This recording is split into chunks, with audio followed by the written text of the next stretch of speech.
Hello, this is Julian with Coffee Reviews, and today we'll be reviewing the Sara Gutierrez Honey with Mosto of Gesha Processed Colombia from Monastery Coffee. And there's the bag right there. And Monastery, based out of Adelaide, Australia. And this is their second ever appearance on this channel, having previously reviewed the Wilton Benitez, a wash processed Colombian coffee. And as is usually the case when trying out a brand new coffee roaster for the first time, I like to review one of their washed and one of their non-washed offerings, as I'm sure you guys are very curious why we might have picked up a coffee like this. So this one will act as the non-washed representative, and it'll definitely be interesting to see how this one turned out, as this right here is day 46.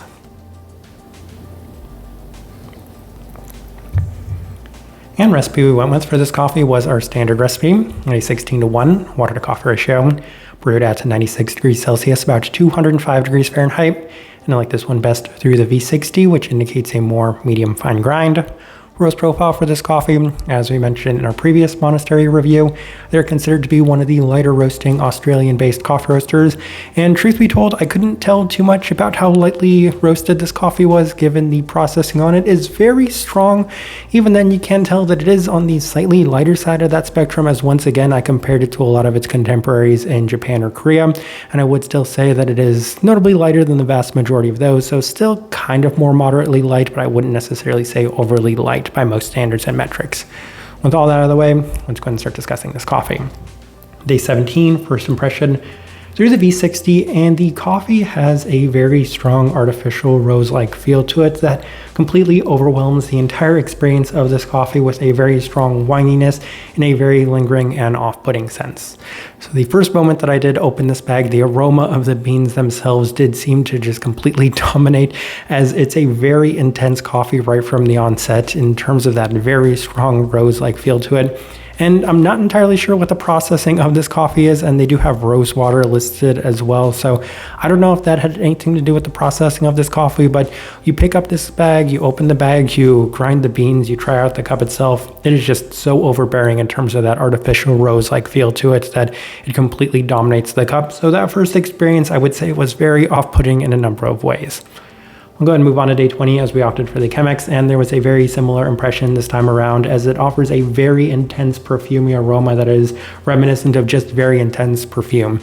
So a lot of people use that term perfumey, but when it comes to this coffee, no, this actually smells like a floral perfume that somebody might spray in the air, but it also has that very intense, long-lasting feel to it as well, like somebody just sprayed an entire room full of very intense rose-like perfume. And outside of that, the rose and wine qualities continue to dominate the cup itself, as there is a very prominent intensity and heaviness to it. So really haven't enjoyed the first couple of experiences, and we'll move on to day 23 as we opted for the April brewer, and there were further issues with this coffee as it continues to be relatively one note with that very strong rose wine quality to it that completely dominates. There is some slight lime present in the finish itself with an uneven citric feel to it, but outside of that, this coffee has just been so overbearing, so dominant in one specific direction.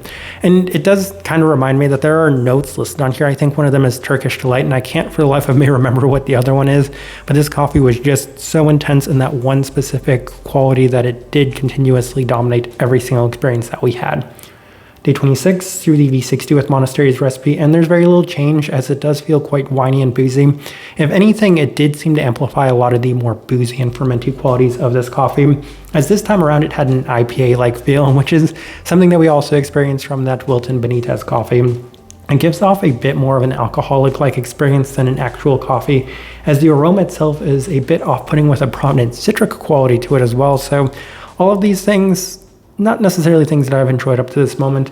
We'll go ahead and move on to day 29 as we opted for the Chemex with Monastery's recipe, and the coffee continues to remain consistent, though there's a little less of the boozy feel to the cup itself. So that in itself is a step forward, but it does still offer an abundance of these citric qualities again, strong candied lime in an extremely long-lasting sense, and I can't downsell just how long-lasting of a sense this coffee had. Day 32 through the V60 with our standard recipe, and there's little to no change as the coffee has been extremely consistent with a little less of the citric intensity at the forefront. Otherwise, it's just rose and wine forward with a very intense sense to it. Day 35 through the Chemex, and there's still no change as the rose floral aroma with an alcoholic wine-like quality and citric bitterness still continues to just completely dominate the entire experience as it continues to remain overbearing yet again. Day 38 through the V60 with our standard recipe. And I'll be completely honest, this is the first time where I've ever worked through a coffee, and the main reason we finished with our standard recipe was because I kind of gave up on this coffee. I didn't think that there was any adjustment or any change that we could have made that would have taken this coffee in a direction that I would have enjoyed. So we just said, let's just leave it as it is, and it continued to remain consistent with that very intense rose-like experience that's presented throughout, tea-like otherwise with some slight citric qualities with not really any other notable components to it. All right, let's go ahead and put up the tasting wheel so you can see what we're getting.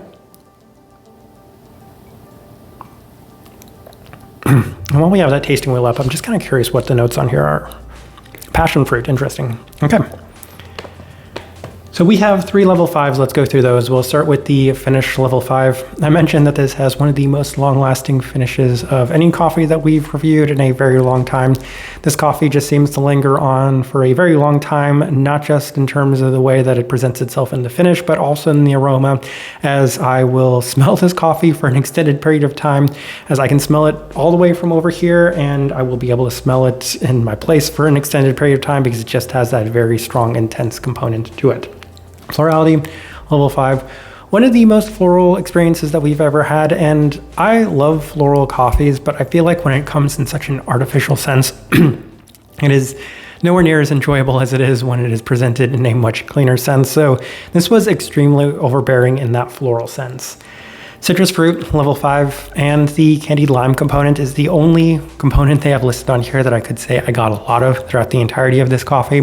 It was presented in a very uneven sense too, because oftentimes when it comes to more processed coffees, the brightness, the acidity just gets all out of whack, and that seems to happen with this coffee the majority of the time. So level 4, where we opted to put that. Let's go ahead and move on. Sweetness, level 4. I think for all of the qualities that this coffee did have, it was wild to me that this coffee was only at a level 4 in terms of sweetness.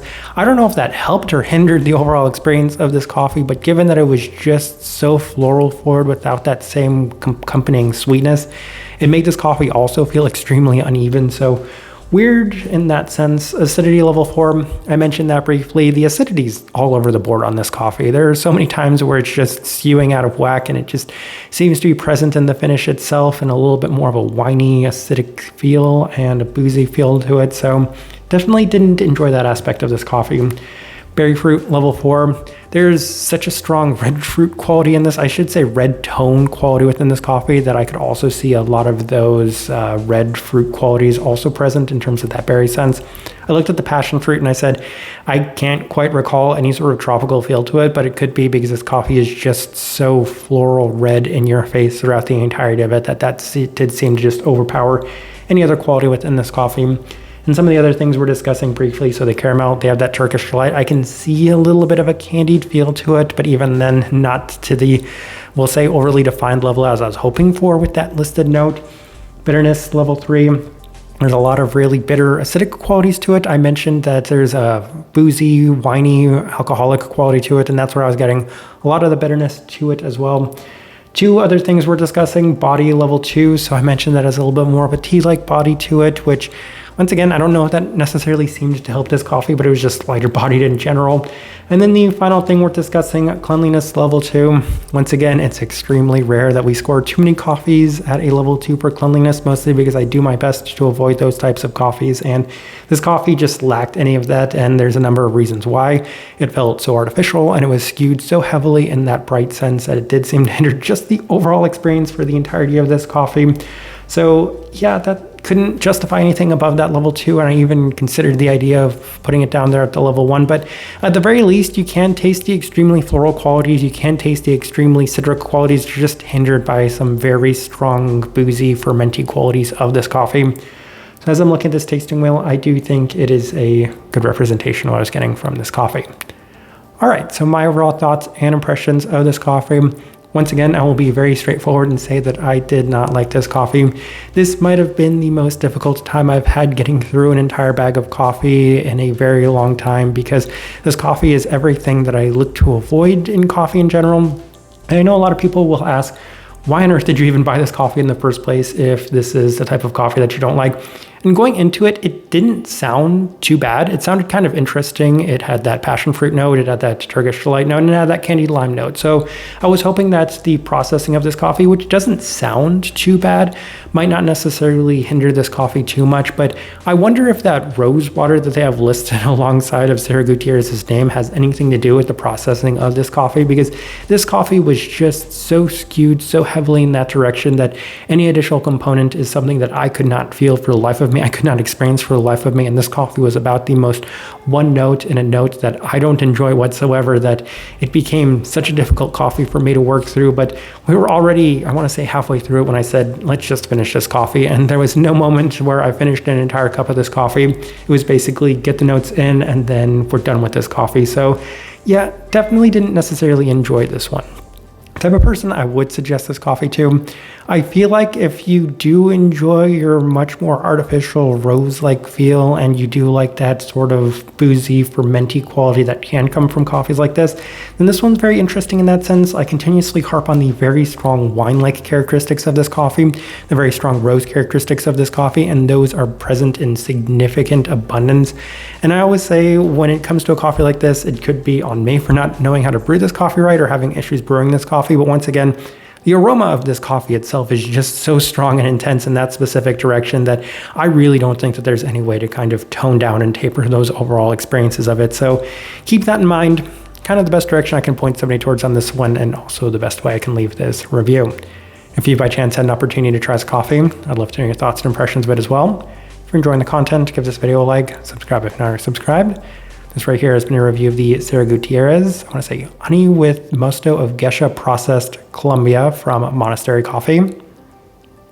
Thank you for watching.